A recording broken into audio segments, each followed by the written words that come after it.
name is Will again from Simple Kid Fun. I hope YouTube had a very, very Merry Christmas and 364 days till the next Christmas. It's really disappointing, but it's going to be a fun time. So we're going to play a game today, and this game is like one of my favorites. We actually just got it for Christmas. It is called Play 9. Oh, whoopsies, I'm holding it upside down. Okay, so Play 9 is like kind of like a golf game. So if you really like golf, this might be a good game for you. And the objective of the game is to get the least amount of points. This can be a 2 to 6 player game. So if you want to play it with 6 people, go right ahead. And let's go ahead and get started.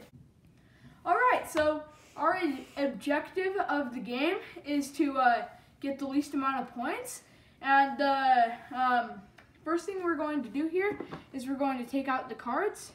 And each player, no matter how many players you're playing with, we'll talk about these later. These are all the cards, a lot of cards for a lot of players, for a lot of rounds. Okay, so, and then these are the cards.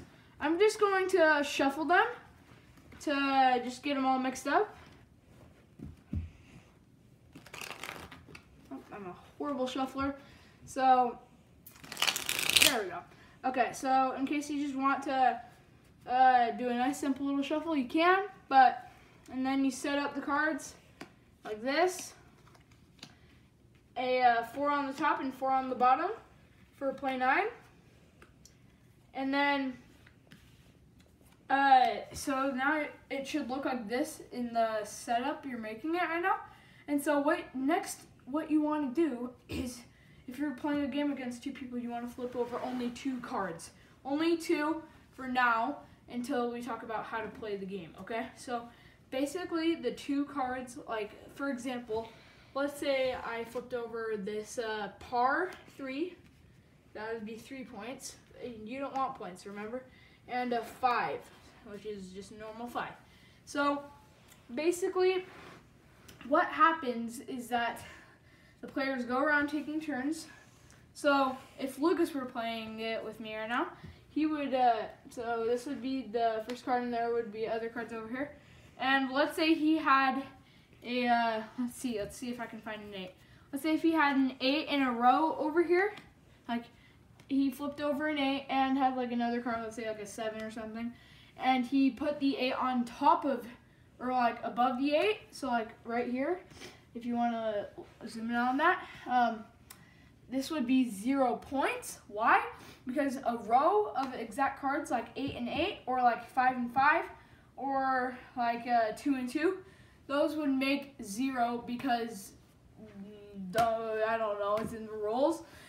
And then the best card in the game would be a couple cards that you're about to see in a second.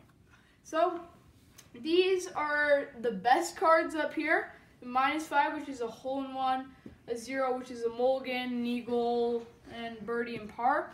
And then you also have the worst things in the game. But these still count if you line them up. Because, like, let's say I had 2 sand traps or 2 water hazards or 2 out of bounds, like that.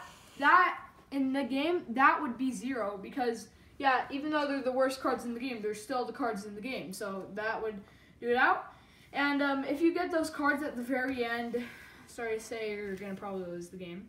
But now let's talk about the least amount of cards. So, -5. That's the best card. It gives you -5. It's probably the best in the game. And then 0, it just gives you 0 points. If you get 2 of those, doesn't really do anything. But an eagle is 1, birdie 2, par 3, and basically those are the cards in the game.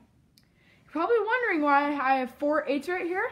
I don't know what they call it, but it's really good. It's -10. It forms a perfect square around the half of it, and so it would be -10 points. And then 3, 7, 6, 16 points.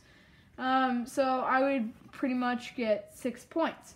But let's say I threw in a mulligan right there and a 7 right there. how many points do you think I would get? Please leave your answers in the comment below. Okay, I'm forgetting a step here, and it is called it's like where you put the card right in the right here, and you draw a card of your own. So like, let's say I had these cards flipped over right then, and I wanted, and let's say I drew, and I got a 4, and let's say I didn't want the 4. I would put it right here, and then draw a card of my own, like this card, which is a 12 out of bounds. That's even worse, but it depends on your luck, on how you're feeling. But if you don't want to do this step, you don't have to, but it's one of the best steps in the game that you can play with.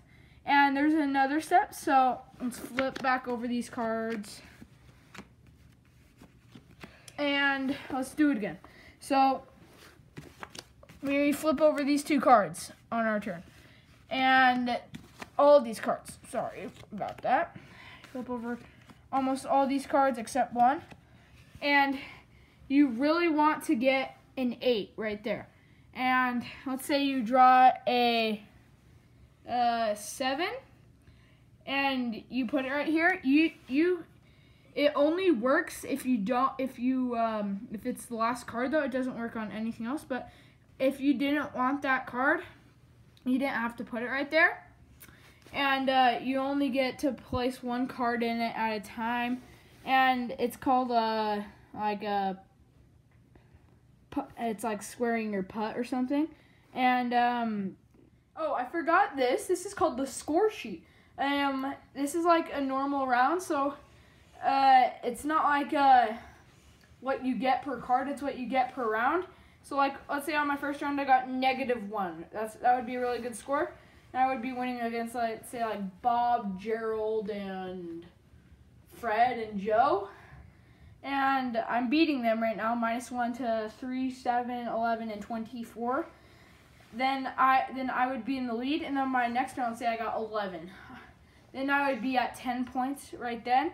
And then that's basically what Play 9 is all about. And let's just say it's going to be a long round if you play all those rounds. And now it is time for the game we've all been waiting for.